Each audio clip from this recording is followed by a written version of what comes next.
Olá, boa noite a todos. A paz do Senhor Jesus para cada um de vocês. Nós estamos aqui com mais um programa, Minuto de Avivamento, com essa live, esse podcast aqui para trazer aí informações, conhecimento, orientações, né? E hoje com o tema educação financeira, né? Hoje é convidada aqui a nossa irmã Ivana, ela é membro do Avivamento Bíblico ali da cidade de Penápolis, né? A gente fez o convite aí para ela e ela está aqui conosco, né? Ela é formada aí em ciências contábeis, né? Então eu quero aqui, tá? Boa noite, Ivana, né? Seja muito bem-vinda aqui. Boa noite a todos. Cumprimento a todos com a paz do Senhor. E estou muito feliz com esse convite, agradeço pelo convite e espero estar passando de uma forma bem clara, né, objetiva, para que todos venham entender exatamente o que é educação financeira. O Brasil hoje tem aí 213, né, milhões de habitantes, né? E nós vemos aqui, ó, eu estou com um dado aqui, 67,5% dos brasileiros estão inadimplentes, né? Estão endividados. Então, é um cenário assim que a gente olha assustador até, né? A gente sabe que há sim uma razão, a dificuldade financeira, a dificuldade também, a pandemia, né? E nós sabemos que tem a questão cultural também, né? Então aí entra então a educação financeira nesse cenário, né? Então nós vamos ver aqui o que é, né, educação financeira, né, Ivana? Isso. A maioria das pessoas, né, o brasileiro, né, nós brasileiros, estamos acostumados a ver a educação financeira como um bicho de 7 cabeças, né? Ele imagina assim, a educação financeira para quem ganha muito, e não é. Educação financeira é uma habilidade, né? Você vai saber lidar ali com o que você ganha, né? Seja um salário mínimo ou seja 6 salários mínimos, independente ali da renda que você tem que saber lidar, né? Gastar o suficiente para que você possa ter uma reserva, né? No caso, hoje, nós estamos passando por uma pandemia, é necessário que todos tenham uma reserva, por quê? Muitos estão desempregados, então, até conseguir o emprego, é necessário que a pessoa tenha uma reserva, né? Para não ter que entrar em cartão de crédito, não ter que entrar em empréstimo pessoal, que isso aí só vai, né, aumentar o endividamento da pessoa, certo? A educação financeira, então, ela vem a ser, você usou a palavra aí, habilidade, ela vem a ser uma disciplina, né? Algo que eu consigo, que eu aplico para ter o controle, é isso? Seria, exatamente, né? Você ter o controle saber total, aplicar, isso. saber lidar. Saber lidar. Você vai ter que ter o controle, né, das suas despesas, para que você não venha ali, né, futuramente sofrer, né, como muitos hoje sofrem no casamento, no convívio familiar, porque, infelizmente, quando, né, você chega numa situação de crise financeira, abala a estrutura toda ali, né, da família, né, casamento, família em si. Então, para que isso não ocorra, você tem que ter um controle. E como que é feito esse controle? Você anotando todas as suas despesas, né, anotando a sua renda. Você tem que saber ali qual que é a sua renda mensal. Nós não estamos falando de grandes posses, não. A gente está falando, né, de coisa pequena do dia a dia. Você está anotando ali o que você gasta, água, luz, isso aí já é uma despesa fixa. Mas você vai gastar com moradia, né, ou aluguel, ou até mesmo, né, uma casa financiada. Na educação financeira, a gente vai aprender muito a respeito de você procurar se organizar a longo prazo, né? Isso é daqui a 10 anos, daqui a 20 anos, né? Porque a gente não tem essa cultura da gente se organizar para a gente ter o quê? Uma aposentadoria, né? A gente precisa, né, ter essa mentalidade que a gente precisa ter uma aposentadoria, pensar no nosso futuro. Tá certo? Como que você vê assim, essa questão do Brasil, né? 67%, 67,5%, né, da população Como que você vê? É um número alto, né? Um número assim. Como que você dá assim um paralelo para a gente ter uma visão disso, dessa realidade, né? Essa realidade, infelizmente, né, hoje tem esse número muito grande de endividamento, porque a pessoa ela adquire a dívida e só vai aumentando, né? Ela tem um cartão de crédito aí que ela paga o rotativo, que ela vai pagar aí 400% a mais do que ela gastou. Ela tem um carro financiado, onde ela vai pagar 2 vezes mais o valor do carro. Ela tem uma casa financiada, onde ela, né, vai passar aí 20 anos pagando. Então, esse endividamento entra tudo ali. E a pessoa, ela chega num momento que ela tem uma dívida impagável, né? A pessoa está devendo ali 300 mil, 500 mil reais, que hoje, para nós brasileiros, é uma realidade, né, bem difícil de ser paga. Mas tem uma outra estatística. 20% das pessoas gasta tudo o que ganha. Ou seja, ela trabalha, né, para pagar as contas. Ela não tem nenhuma reserva. Nada. Mas também não deve. Até aí tudo bem. E 9% poupa, mas pouco. Ainda não é o suficiente para ter uma reserva futura. E 5% são os investidores hoje. Então, é um número muito pequeno de investidor no Brasil. Infelizmente, essa taxa aqui, que a gente for analisar, ainda é muito, muito alta, né? 66% de pessoas endividadas. E só 20%, né, gasta tudo que ganha. Então, a pessoa também não tem, né, educação financeira nenhuma. Porque no Brasil, as escolas não ensinam educação financeira. Não existe isso, né? O que a gente tem, assim, noção, alguma coisa, né, pouca coisa, com a família, né, que ensinou alguma coisa para a gente. Mas escola não ensina. A gente vai aprender isso daí, né, na faculdade. Ou então, quando a gente quer, né, mudar a mentalidade, abrir aí a visão da gente, a gente vai buscar o quê? Na internet. Em sites, né? Ali na internet você vai procurar aprender. É necessário hoje a gente mudar a visão da gente, né? De achar assim, eu nasci assim, eu cresci assim, vou morrer assim. Não.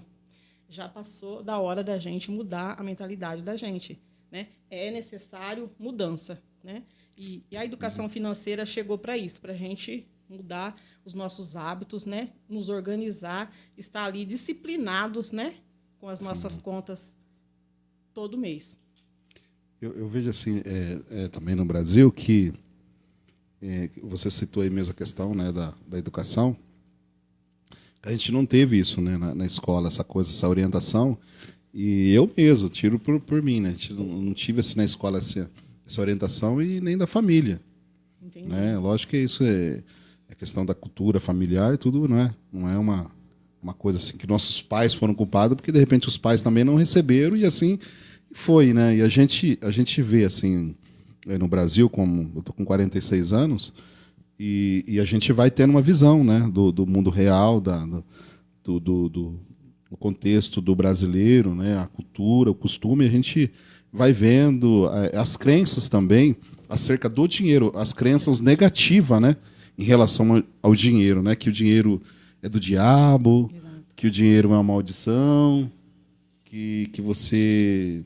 E eu acho que essas coisas, um pouco também, que atrapalham um pouco a pessoa ter uma disciplina, né? Adquirir essa disciplina para lidar com o dinheiro, né? Embora até a Bíblia diz que não é o dinheiro que é mal, mas sim o amor ao dinheiro, né? Isso. O amor ao dinheiro. Então, quando você... E essa falta de disciplina gera essa tendência da pessoa, às vezes, ele pegar o dinheiro, ele querer se livrar logo do dinheiro, e aí ele vai usando, ele pegou uma certa quantia, ele quer...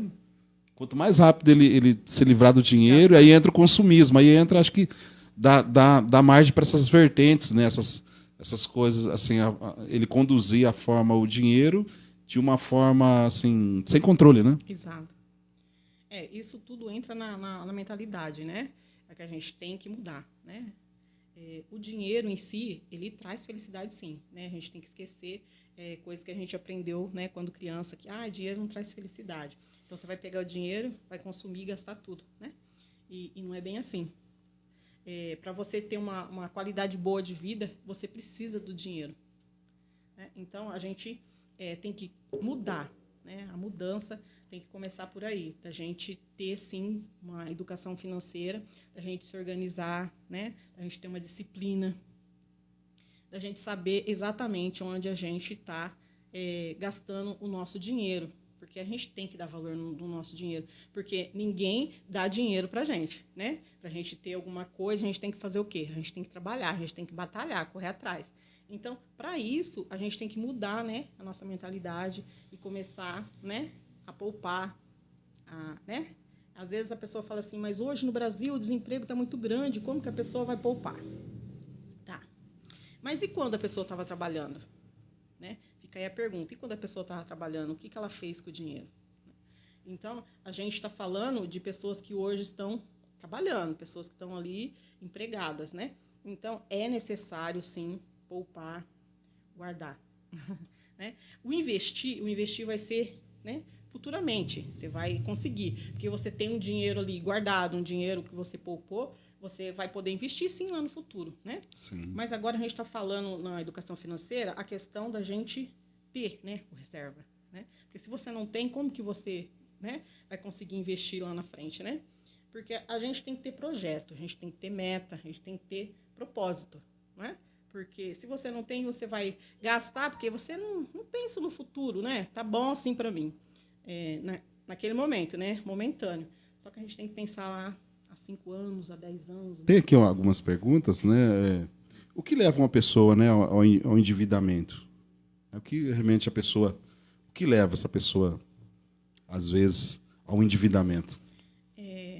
Gastar mais do que ganha. Não tem como fugir disso, né? Se a pessoa vai gastar mais do que ele ganha, mais do que a renda que ele tem ali mensal, ele vai entrar num endividamento, né? Isso aí é uma regra. Outra coisa que o brasileiro precisa aprender, o que eu li num livro também, que eu gosto muito de ler, quem me conhece sabe que eu leio bastante, que é O Homem Mais Rico da Babilônia. Esse livro já vendeu 2 milhões de cópias, né? E fala bastante de educação financeira, onde ele ensina para a gente, pague-se primeiro, né? Isso aí quer dizer o quê? Que você tem que tirar, né, o teu dinheiro para quê? Para os teus projetos, os teus sonhos, né, suas metas. Agora há pouco a gente estava falando a respeito do dízimo, né? Entra aí. Você recebeu, você sabe que você tem que dizimar na casa do Senhor, né?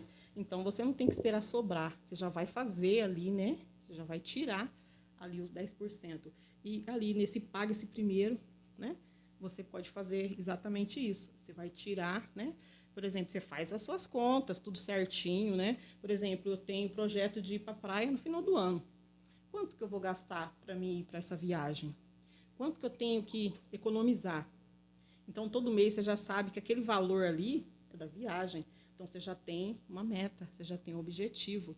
E a maioria das pessoas ainda não tem isso, né? Qual é o nome desse livro? O Homem Mais Rico da Babilônia. Ele traz orientações para... Sobre educação financeira. Sim, aplicar essa disciplina, né? Sim. Então, tá aí. Tem outra pergunta aqui também. Por que as pessoas não conseguem poupar o dinheiro, né? Por que as pessoas não conseguem poupar? Mesmo sabendo. A pessoa sabe, mas ele não consegue. Que ligação tem isso? A pessoa... Na verdade, a pessoa não consegue economizar, não consegue poupar por exatamente essa mentalidade, né? De que ele já está pagando as contas, né? Eu trabalho, eu pago as minhas contas em dia, tá ótimo assim, né? Mas ele não pensa no futuro, né? Ele pensa só ali naquele momento, ele não, né? Não se organiza, não tem nenhuma disciplina. E isso aí só vai piorar a situação dele cada dia mais, porque ele vai chegar a uma certa hora que ele vai estar aí, né? Um senhor já de uma certa idade, que ele não tem uma casa própria, ele não tem uma renda, né? Ele depende totalmente do trabalho dele, né? E a gente tem que pensar que a gente envelhece, a gente, né, fica doente. Então, é necessário, sim, a gente economizar, né? às vezes até a pessoa começa, né? Ele começa, às vezes, ali ter uma reserva, assim, porque eu acho que isso envolve a disciplina, né? Essa educação financeira envolve realmente, você falou, uma mudança de mentalidade, né? E porque até a gente usa muito essa palavra, a palavra arrependimento aqui na igreja, não é? Nas ministrações, porque a palavra arrependimento ela vem do grego que é metanoia, que significa uma mudança de mente. E uma mudança de mente no comportamento. Isso. Comportamento. Então, o arrependimento é uma mudança na mente que leva você a ter um novo comportamento. Exatamente. É mudar a rota, né? A direção, né? Então, eu acho que assim, essa questão, ela realmente, então, essa educação ela é necessária, que a gente precisa ter essa mudança no comportamento. No comportamento. E, é uma autodisciplina. Exatamente. Na finança pessoal, você vai aprender o quê? Que você tem que fazer na prática, né? Você não pode ficar só ali na teoria, né? Você aprende, você sabe que você tem que fazer, mas não faz, né? Então, você não consegue né, ir para frente ali. Você começa a poupar, você começa a fazer tudo direitinho, né? Mas aí você fala, não, parei, né? Muito bom, viu, assim, essa ideia, né? Esse clareamento disso, né? Porque é uma coisa que a gente está lidando todos os dias com isso, né? Exato. A gente está lidando com contas, com compromissos, né? E tanto no âmbito administrativo, né? A gente mesmo trabalha com uma igreja, né? Tem no âmbito, né? E também familiar, né? A gente Sim. vê que realmente, às vezes, muitos lares mesmo hoje, a causa de muitos divórcios mesmo, é justamente a causa financeira. Exatamente. A falta de realmente uma disciplina, né? Ou às vezes, eu já vi casos que às vezes o marido é disciplinado, a esposa não. Então, às vezes, tem sempre aquele um que gasta mais, que é descontrolado, e são tipo coisas mesmo que geram, às vezes, conflito, né? Sim. Conflito, essa questão da educação, de os dois adotar essa disciplina, né? E para ter um objetivo comum. Certo. Para o bem-estar da família, isso, e por não acontecer isso, né? O individualismo, né? Cada um tem o seu dinheiro, e, né? Esse é meu, aquele é teu. Então, mas aí, na educação financeira, você vai aprender que no casamento você tem que unir, né, as duas rendas. Aí você já começa a aprender por aí que não é nada seu e nada dele, né? Então, eu aprendi assim, a gente faz assim, né, no nosso dia a dia. A gente une, né, a renda minha, do meu esposo. A gente já tem ali tudo certinho para onde vai, né? Esse aqui vai para isso, esse vai para aquilo. A gente já tem tudo ali esquematizado. E a gente também tem nossos projetos, né? Nossos sonhos, que aí a gente vai poupar para isso, né? Isso tudo que eu estou falando para vocês, eu não aprendi isso aí da noite para o dia, né? Eu também já fui uma consumista, né? Já fui uma devedora, né? Então, mas a gente chega um momento que vem a maturidade, que a gente começa a pôr em prática tudo que a gente aprendeu ali, né? A experiência, né? Vai fazendo com que a gente vai mudando, né? E hoje eu já sei como lidar, né? Diante de cada dificuldade, de cada problema ali, eu já sei como resolver. Mas a maioria dos casais hoje, eles vêm com essa mentalidade assim, né? Eu fui criada de uma forma, meu esposo foi criado de outra forma. Então, eu sei lidar com o dinheiro, meu esposo não sabe. Mas aí entra o quê? Você tem que ajudar o teu próximo, não é? Eu preciso fazer o quê? Eu preciso incentivar a ele que ele venha também ter uma educação financeira. Se ele não teve lá na infância, na adolescência, mas e se eu tive esse privilégio de ter, eu ajudo para que ele venha ter também. E a maioria dos casais não fazem isso. O que eles fazem? O dinheiro é meu, eu ganho mais que você, né? Eu posso gastar mais. Aí fica a questão aí do bom senso, de estar conversando mais, né? Acho que os casais hoje em dia estão conversando um pouco por conta da internet, do celular, né? As pessoas se prendem muito a isso e não tem mais aquele convívio ali, né, do casal, o diálogo, que é importantíssimo para que os dois tenham ali um senso comum. Essa questão da comunicação que você colocou, ela é importante também, a comunicação, porque quando tem um individualismo na forma de lidar com o dinheiro na família, às vezes acaba assim, às vezes o marido vai lá, compra uma coisa, a esposa, né, compra alguma coisa e não tem a comunicação. Isso. A família ela tem um compromisso com a renda, mas aí não há uma comunicação transparente. Entendi. Aí um vai aqui, compra uma coisa ali, o outro compra uma coisa por lá, e aí isso vai minando as finanças, né, na família, por essa falta aí de comunicação, da realmente disciplina, e a hora que vê a família está dentro dessa estatística aqui, né? Exatamente. Ou no endividamento. E às vezes o casamento também. Exato. Afunda a finança, afunda o casamento, afunda a família. Acaba com a estrutura, né? Estrutura. A estrutura, a base ali, né? Que a família acaba por conta, né, da crise financeira. Da crise financeira. E deixa eu ver se tem mais alguma coisa, que nós montamos aqui um roteirinho aí. E o pessoal aí parece que está meio com medo de perguntar aí. Gente, pode perguntar aí, se você tiver alguma pergunta também, né? Por que as pessoas gastam mais do que ganham? Né? Por quê? Né? Talvez você já colocou aqui, mas tem essa pergunta aqui. Por que as pessoas gastam mais? É o consumismo. É a cultura. O consumismo. Né? Eu não preciso de um carro zero, um carro completo. Não preciso, né? Por exemplo, hoje eu estava vendo um exemplo, né, a respeito de carro, vou colocar para ficar bem claro, bem, né, bem didático. A pessoa tem um carro no valor de R$6.000, só que ela quer um carro de 30 mil. Veja bem, um carro 5 vezes mais caro do que ela tem. Né? Aí ela vai fazer o quê? Entrar no financiamento. Né? E ela vai pagar quanto nesse carro? Ela vai pagar 60 mil no carro. Você acha que se ela pegar, né, economizar, conseguir aí mais uns R$4.000, comprar um carro de R$10.000, não está ótimo? A gente sempre quer ter algo para ficar como status, né? E hoje a educação financeira vem ensinar a gente que a gente tem que lidar com o que a gente tem, não procurar viver de status, viver de aparência, né? Não adianta você ter um carro de R$30.000 e você não ter dinheiro para você pagar o IPVA desse carro, não é? E se esse carro quebrar, de onde você vai tirar o dinheiro? Porque você já está ali endividado, né? Pagando as parcelas do carro. Então, entra tudo isso daí, a educação financeira, de como você vai se organizar em tudo, né? Às vezes a pessoa fala assim, a educação financeira é algo que, né, não tem importância nenhuma para mim. E, infelizmente, a pessoa está bem errada. A educação financeira hoje é muito importante para todos nós. Outra coisa que eu vou deixar aqui, que eu achei muito importante, né, para a pessoa não vincular a segurança financeira dela 100% ao emprego atual. Né? Você tem que ter uma segunda renda. Né?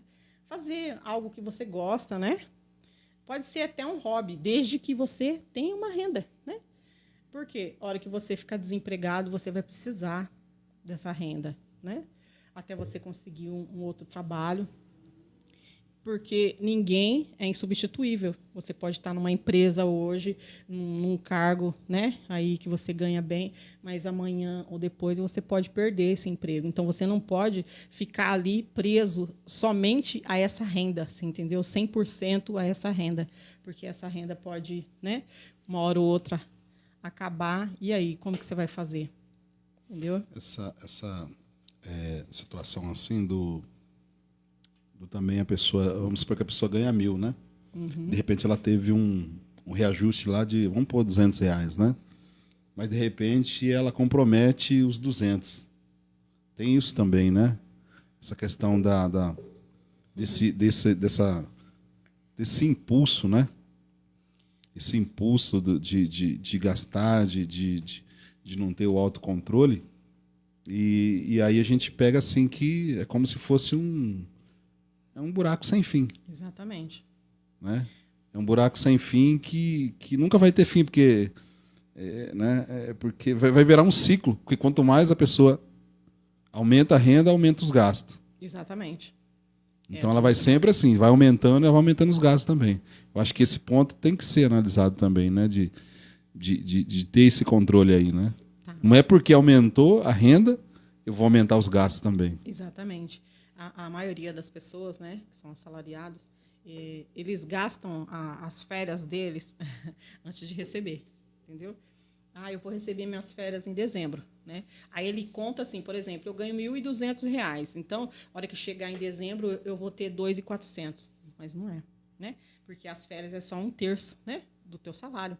E outra, você, no próximo mês, você não vai ter seu pagamento. Então, você precisa poupar, guardar esse dinheiro das férias e não gastar. A maioria das pessoas já gastam antes mesmo de receber as férias, né? Aí eu vou receber as férias já, né? Já vou trocar de carro, vou trocar a moto, né? E aí? No próximo mês que você não vai ter aí teu salário, como que você vai fazer? Claro. Pode pegar o microfone. Então, pega o microfone. Tem uma pergunta aqui, nosso irmão vai falar no microfone ali. Tem uma pergunta aí para nós. Boa noite, irmãos. O presbítero Cícero França está perguntando aqui. O consumismo é considerado uma doença? Sim. É considerado uma doença porque a pessoa não tem controle ali, né? Ela perde totalmente o controle. Ela vai só comprar, mesmo que ela não precise daquele produto. Eu esqueço do microfone.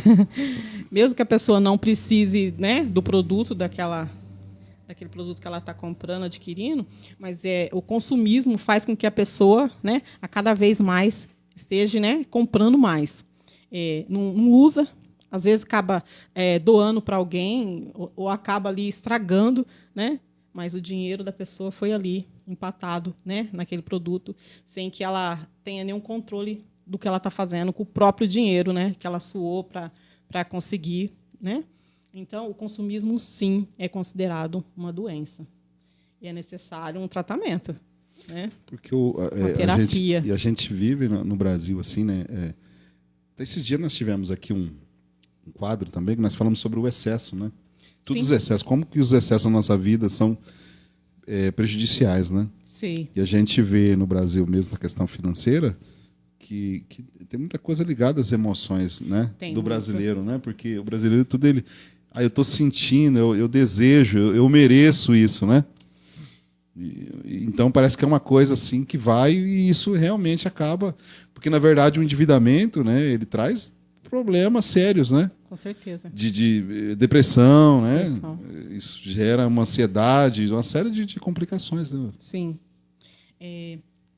O que falta para nós brasileiros hoje é o autoconhecimento, né? A gente precisa se conhecer, né? A gente precisa saber aí quais são as suas crenças, né? Quais são ali os seus objetivos, o que você busca, né? Para você, para a tua família. Então, você ter ali um autoconhecimento. Para quê? Para você ter o controle, né? Você tem que ter o controle, né? Como puxar o freio de mão. Exatamente. Tem que ter ali o controle, porque, né? Como você vai dirigir um carro se você não tem controle, né? Fica, né? Então, é necessário esse autoconhecimento. Você acha, Ivana, assim, também que é desafiador para nós hoje, assim, principalmente a maioria dos brasileiros não tiveram essa educação, né? De berço, tal, que nem você teve a oportunidade da tua família ali, né? Dar uma orientação para você. Mas, assim, para as pessoas que, a maioria dos brasileiros que não teve essa educação, que hoje já está aí com a sua idade, já tem filhos, né? Já assim, já construíram família, né? O que você diria? Há tempo ainda de realmente começar, né? Sim. Começar do zero, essa disciplina, essa mudança, ainda dá tempo de... Dá sim. Eu digo que para você, né, ter essa mudança, você querer mudar, né? Porque você precisa querer mudar. Não tem uma idade certa, não tem um tempo certo, né? É necessário que você vai buscar, né, conhecimento para você fazer ali tudo certinho e daqui para frente, né? Esquece aí o passado, eu fiz isso errado, né? Vamos esquecer e vamos fazer aí o certo, o correto, né, de hoje em diante e seguir em frente aí. Sim. Tem mais alguma pergunta? Eu agradeço o presbítero Cícero pela participação aí. Como você disse, né, procurar hoje ajuda, porque tem tem orientações, né? Tem, Tem livros, tem mesmo. hoje a gente tem o YouTube, né? A gente vê Isso. que tem muita coisa, né, para Tem bastante coisa para aprender. essa informação hoje está à disposição gratuitamente, né? Gratuitamente, exatamente. Para as pessoas realmente buscar como administrar, né? Que essa área tão às vezes complexa e não, né? Como você disse no início, né? É. Parece que é uma coisa complexa, mas também não chega a ser uma coisa que realmente absurda. Eu assim, particularmente, eu vejo assim, desafiador, né, para nós, por causa dessa cultura nossa, né? Essa Exato. cultura que nós herdamos, né? Herdamos. A questão mesmo aí a gente vê que você colocou dos cartões de crédito hoje, que é uma tentação, né? E uma coisa que eu pesquisei, eu percebi, assim, alguns países, eles têm aquela cultura, tiveram aquela educação de eles economizam e depois compram. Exato. No Brasil, não. Eles Vocês compram e depois pagam. Ele prefere pagar o juro. Então, acho que já vem uma coisa. Assim, e aí envolve da questão da ansiedade, né? Da ansiedade. Ansiedade, as emoções, o impulso. Que às vezes a pessoa também, mas estava precisando? Dava para esperar? Porque tem coisas que não dá, né? Isso a gente precisa considerar, né? Tem coisa que é importante, a gente não tem como fugir, né? Então, aí, no caso, você tem que abrir mão, né? Mas, no caso, assim, quando é alguma coisa supérflua que dá para você, né, viver sem aquele produto naquele momento, você tem que parar e analisar, né? Ver ali qual que é o mais importante para você e para a família, né? Porque a gente não pode viver num mundo, né, em que achar só o que é bom para mim tá ótimo. Sim. A gente tem que pensar aí, né, no próximo. Tem coisa que a gente aprende quando criança e que a gente tem na cabeça ali, né, a teoria, mas a gente acaba não colocando em prática, né? E aí a educação financeira vem para falar que a gente tem que pôr, sim, tem que pôr em prática tudo ali que o avô ensinou, que a mãe ensinou, né? Que tem que poupar, tem que guardar, tem que economizar, tem que comprar o que você realmente vai usar, o que realmente é necessário para você viver, né? E é isso, procurar, né, administrar bem o que você tem, né? A gente tem exemplos na Bíblia, né, sobre Com José certeza. mesmo, né? Sim. José naquela crise, né, que houve ali, ele revelou os sonhos de Faraó, que haveria 7 anos de bonanza, né? Isso. De grande fartura. E depois 7 anos. E depois 7 anos de uma crise, uma fome. Exato. Viria na terra, né? E ele deu aquele conselho para Faraó, né? Que foi ali a chave, né? De toda a economia. Ele salvou a economia do Egito com aquela orientação, né? Então, o José, ele foi aí um grande educador financeiro, né? Porque ele estava ali no lugar certo, na hora certa, né? José não foi ali à toa, né? Ele já tinha um propósito. Havia uma promessa de Deus, né? Isso. Então, o que ele fez? Ele guardou, né? Na época que tinha a fartura, poupou. E quando veio ali, né? O tempo de seca, de dificuldade, ele tinha para eles, para o consumo deles e para a venda, né? Que foi quando eles, né, aumentou muito aí. O Egito ficou na história aí por conta do José, né? A gente vê que olhando para essa passagem bíblica, a gente vê que a fome, a crise veio para todo mundo, né? Veio para todo mundo. Mas alguns estavam preparados, outros não. Você viu que, né? Exatamente. A gente que nem agora a gente está vivendo um momento no país, né? Então, aí eu acho que acredito que nessa hora que faz a diferença, né? Faz a diferença. Aquele que realmente já veio com a disciplina, né? Isso. E já realmente preparado para a crise. E outros que vieram totalmente despreparados, vinham vindo sem... Exato. Ali, foi a preparação do José foi importantíssimo para que o Egito tivesse para eles e para vender, né? Para quem não se programou, né? No caso, não poupou, não guardou, não economizou, né? Ele simplesmente, né, fez com que a maioria, né, das pessoas fazem hoje, trabalhou para pagar as contas, né? Então ele não tem nada, né, nenhuma reservinha ali para esses momentos de dificuldade, né, que a gente tem que estar preparado para esses momentos de crise, de dificuldade, porque infelizmente vem esses dias. E aí, como que você faz, né? Mas a gente vê também, né? A gente está aqui analisando isso e vendo também que essa esse impulso também do consumismo, ele acaba sendo uma armadilha, né? Sim. A armadilha e pode se perpetuar pro resto da vida da pessoa. Pro resto da Manter vida. ela endividada até a morte. Até a morte. Aí passa as dívidas aí para E é uma coisa, assim, que de nós se pensarmos nisso, né? Com certeza. De nós pensarmos nisso, né? Ivana, o que você diria assim, a pessoa hoje que ele tá com um problema lá, ele tem a dívida e o salário dele não está dando, ele está batalhando lá, né? Paga um, mas vaza aqui, fura ali, é que não um cano, né? Tampa aqui, fura o outro. O que você diria assim para essa pessoa que talvez está vivendo essa situação, né? E assim, o que você diria, uma orientação? O que você diria para essa pessoa? Que é possível pagar a dívida, né? Desde que a pessoa queira pagar, né? Negocia, né? Vê ali uma maneira mais, né, fácil de pagar, um valor aí que você consiga pagar, né? Também você não pode fazer ali um parcelamento e depois deixar de pagar. E começar aí do zero, né? Começar aí a se organizar, começar a ter a disciplina, né? Mudar a mentalidade, né? Começar a fazer, né? Com que a educação financeira venha aí ser praticada, né? É isso que eu tenho para falar para as pessoas, que é possível, sim, mudar a situação. Reverter a situação. Reverter, com certeza. Porque, você viu, a gente tem um número muito alto, né, na nação, né? Sim. E isso aqui afeta todo mundo, né? Às vezes a gente vê no Brasil que não é só os que têm uma renda baixa que está endividado. A gente vê pessoas também. Isso. Pessoas também que, né, que às vezes têm uma renda alta, mas só muda o valor da dívida. Só vai aumentar os zeros aí no final. Tudo por falta dessa orientação, né? Exato. Tudo por falta dessa orientação.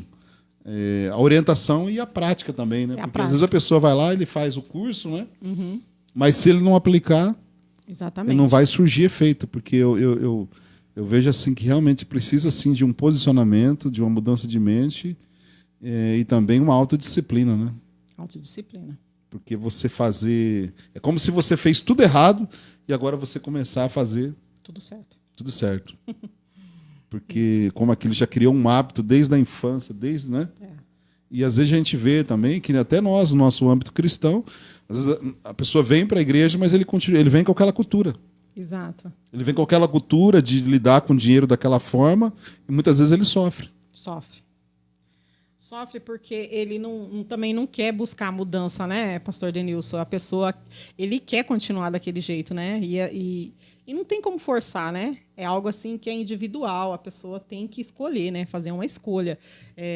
Eu escolho mudar, eu escolho, né, ter uma vida melhor, ter uma qualidade de vida aí melhor. Então, só vai depender da própria pessoa, né? A gente passa, né, alguns conselhos, né? Isso, ele joga para Deus, né? Resolver. Joga para Deus. E você falou da questão no início, né? Até você falou da aposentadoria também. É uma questão de se pensar também, né, Ivana? Com certeza. Se preparar para o final da vida. Final não, né? Você para a velhice, né? Porque não é porque a pessoa chega na velhice, mas qual é a condição que eu estou preparando para chegar, né? E eu acho que a gente precisa pensar nisso também, né? A questão do estilo de vida que eu estou vivendo, né? Porque se você não se programar, não se preparar, né, não se organizar, quando você chegar aí uma certa idade que você vai, né, aposentar, você não vai ter como bancar essa vida sua, né? Hoje você tem aí seu trabalho, ou até tem uma outra renda, né? E você consegue, né, viver. Mas e quando você ficar, né, mais velho? Por exemplo, você não ter uma aposentadoria por conta do seu trabalho, mas você tem uma aposentadoria do Estado, do governo, né? Que normalmente é um salário mínimo, né? Então, você não vai conseguir conviver com um salário mínimo, né? Tem que pensar aí na qualidade de vida, né? Então, a gente tem, sim, que se organizar e pensar, né, a longo prazo, pensar aí no nosso futuro. Tem uma pergunta aqui, é da irmã Rosângela. A Rosângela aqui está perguntando. Os bancos ganham quando não pagamos. Eles têm algum seguro interno para quando a gente não pagar, eles recebem? porque parece que não faz questão que pagamos sobre muitos juros, né? Fica impagável. Acho que ela está falando aqui a questão dos juros, né? Dos juros. Porque, na verdade, os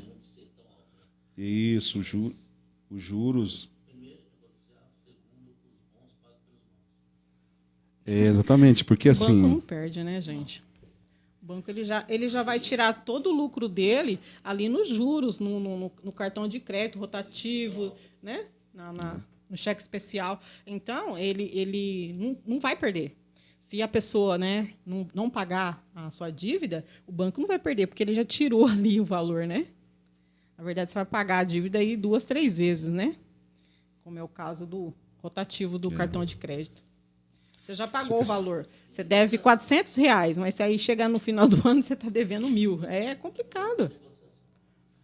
Porque essa questão do juro também é uma questão de pensar, né? Porque tem... o juro, ele é lucro também, né? O lucro do banco. Então. É o lucro do banco. Ele vive disso. Então. Pode usar o microfone. É melhor. Nós estamos aqui com nosso irmão Sebastião Elias aqui também. E ele vai aqui falar também. Pode pegar o microfone aí, comentar. E, né, sobre a pergunta da Rosângela aí. Pode falar, Sebastião Elias. Está conosco aqui, está o Francisco, eles estão nos bastidores aqui, né? Estão ali só no cafezinho, né? Irmãos, a questão do juro dos bancos também, o motivo, primeiro, né, dos juros ser tão alto, são justamente por causa dos inadimplentes, né? Ou seja, aí quem paga por aqueles que não pagam. Por isso que banco é negociação, primeira coisa, né? Banco você tem que fazer negociação. E aqueles que não pagam, ou seja, deixa a dívida, né, ir rolando, aí depois o banco entra em contato, ou seja, alguém já pagou por você. Ou seja, se a dívida é sua, você tem que pagar, né? Eu acho assim que se a gente, ainda mais cristão, se nós fazemos uma dívida, nós devemos pagar aquela dívida, né?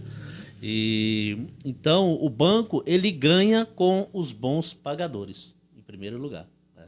Aqueles que pagam pela inadimplência do outro. Amém? Exatamente, né? Foi o que eu falei, que o banco não perde, né? O banco já recebeu.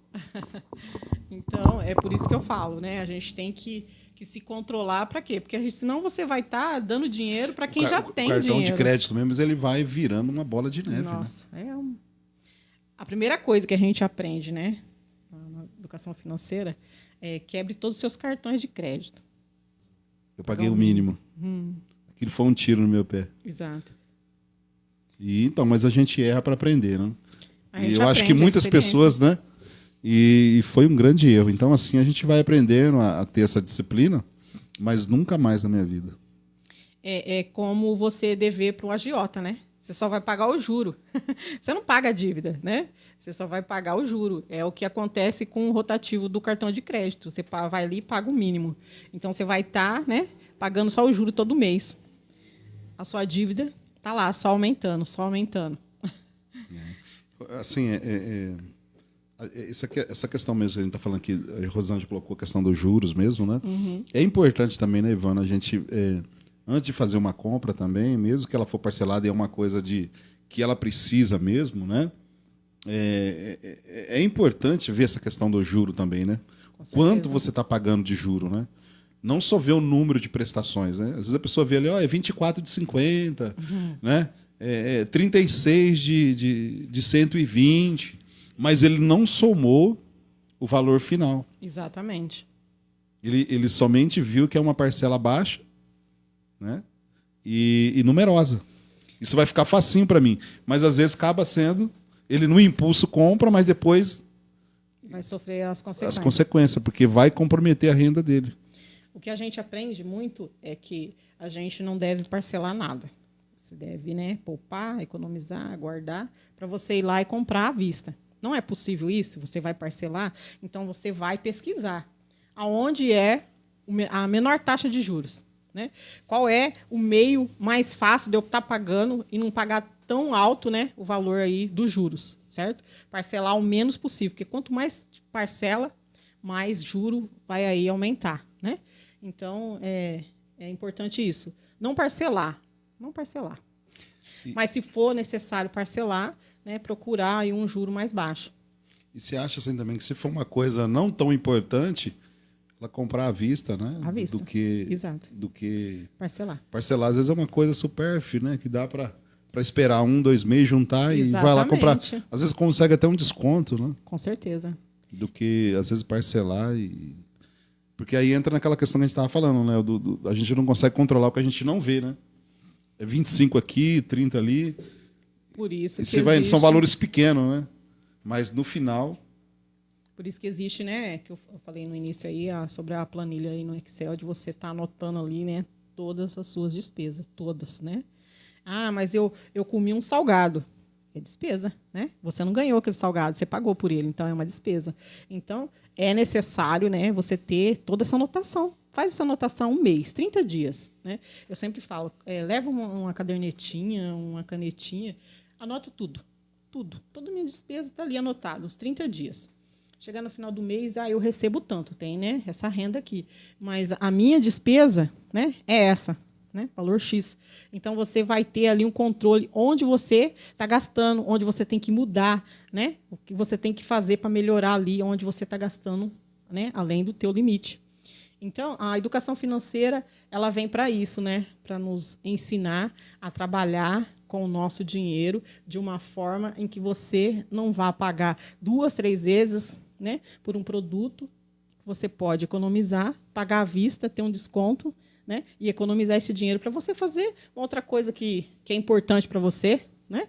Porque na educação financeira não fala que você tem que deixar de viver, deixar de comer um lanche com a sua família, né? Não é nada disso. Você pode, mas não está falando que você pode fazer isso todos os dias, né? Você vai ter aí ter um controle, né? Eu tenho meus objetivos, eu tenho meus sonhos, meus projetos, então eu não posso gastar meu dinheiro com coisas que não vai me ajudar em nada, pelo contrário, só vai me prejudicar, né?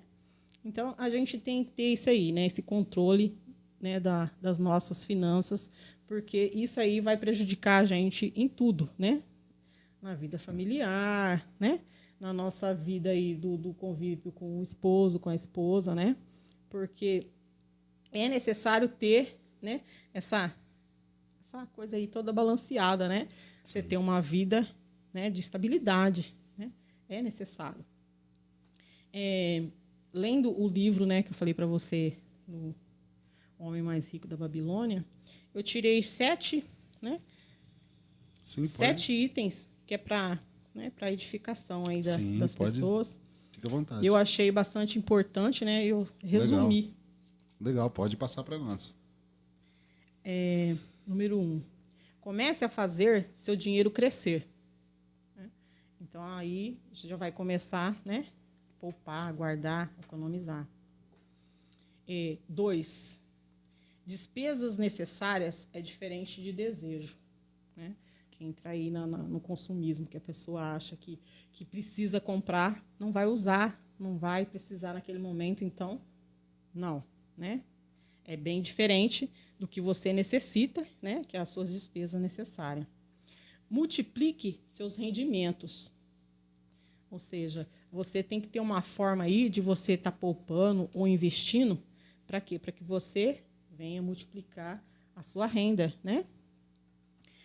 Proteja seu tesouro contra a perda. Isso aí é um assunto bem importante. Isso aí entra naquela parte onde tem aquelas pirâmides que a pessoa entra, né? E muita gente acaba fazendo o quê? Perdendo tudo que tem. Por quê? Acontece, né, ali de quebrar a pirâmide, que, né, a gente já ouviu falar muito nisso. Eu, graças a Deus, nunca... Ele já não tinha, né? Ele já não tinha. Ou às vezes pegou emprestado para... Exato. Aí ele vai só endividar, né, ainda mais. Então, proteger seu tesouro contra a perda, isso aí é bastante importante. Porque você poupou, você guardou, economizou, né? Não cair nessas tentações, os atalhos, né? Exatamente. O caminho mais fácil para uma renda. Seja o dono da própria casa. Isso aí fala a respeito da gente ter uma casa própria, né? Não estou fazendo apologia que a pessoa, né, só é bem-sucedida se tiver uma casa própria. Não é nada disso. Estou falando que é necessário ter uma casa própria, por quê? Porque a gente pensa, né, lá no futuro, né, que a gente vê aí na educação financeira. Vamos pensar aí no futuro. Você vai chegar na tua velhice e você vai morar onde? Né? Se você não tiver condição de pagar um aluguel, você vai ter que submeter ao quê? A se humilhar e morar em casa de parente, não é? Não tem toda essa questão? Então, é necessário a gente se organizar durante, né, a vida da gente, que a gente está trabalhando ali, para a gente ter a casa própria. Isso aí é muito importante. Renda para o futuro. Às vezes a gente pensa assim... o futuro a Deus pertence, né? Assim que as pessoas costumam falar, né? A gente não sabe o que vai ser de amanhã e tal. Mas a gente tem que pensar o seguinte. Quem sabe se a gente vai estar vivo, se a gente vai... né? É Deus, não é? É Ele quem decide tudo isso. Mas cabe a gente fazer a nossa parte. Verdade. Não é verdade? Cabe a gente fazer a nossa parte. Agora, porque eu acho que o mundo vai acabar, né? E eu vou, assim, não vou pagar mais ninguém, não vou poupar, não vou mais trabalhar. Né?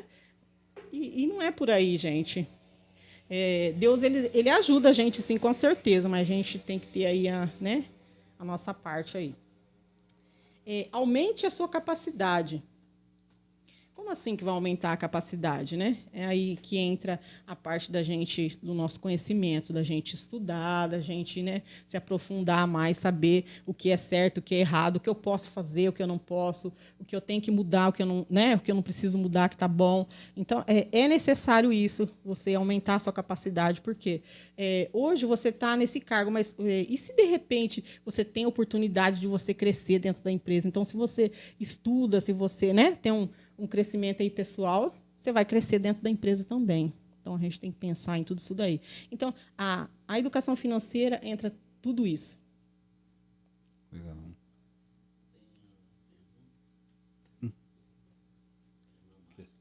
Lê para nós. Tem mais aqui uma pergunta para nós fecharmos aí. A irmã Márcia está perguntando qual o melhor lugar para investir o nosso dinheiro neste momento?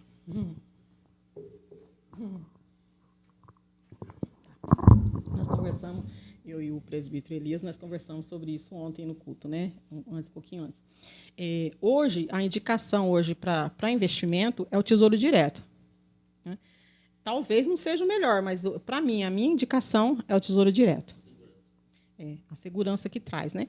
Então, e tem um valor mínimo que você pode investir, que é R$30. Então, qualquer pessoa pode ir fazer esse investimento, né? E tem uma data, né? Uma data de vencimento, é 1 ano. Após esse ano, você já pode, né? E o juro é bem maior que o da poupança, bem maior, né? E a segurança também é bem maior, porque você vai estar, né, investindo ali no governo, né? Não é no banco. Então, o Tesouro Direto hoje é um investimento bacana. Eu quero agradecer a todos vocês. Uma hora, passa muito rápido, né? Mas eu quero agradecer a todos vocês. Agradecer também aí a Rosângela, a nossa irmã Márcia, ao presbítero Cícero aí que participou diretamente aí com suas perguntas, aos demais irmãos, colegas, amigos aí que vão depois assistir essa live, né? É um tema que, assim, tem muita coisa para se comentar, aprofundar, né? Tem. Mas foi um pequeno momento, mas é uma coisa para nós pensarmos, né? Exato. Pensarmos, refletirmos, se vale a pena a gente investir num curso, numa palestra, um livro, né? Ler mais sobre esse tema, aprofundar. E não só conhecer, mas aplicar, né? Aplicar essa disciplina. A educação financeira funciona, né? Funciona e realmente traz benefícios aí para uma vida financeira equilibrada e saudável, né, Ivana? Isso. Ivana, então quero agradecer você. Obrigado por você ter vindo, tá? Foi uma alegria, tá, tê-la aqui com a gente. Ela veio com o teu esposo, né? Está ali o Francisco, Deus abençoe. Nosso irmão também aqui, presbítero em experiência, Sebastião Elias, né? E é dirigente lá da nossa IAB de Penápolis, né? A gente vai agendar ele também para um dia aqui, para ele vir dar o seu comentário, falar também aqui, vai ser bênção de Deus. Muito obrigado a todos vocês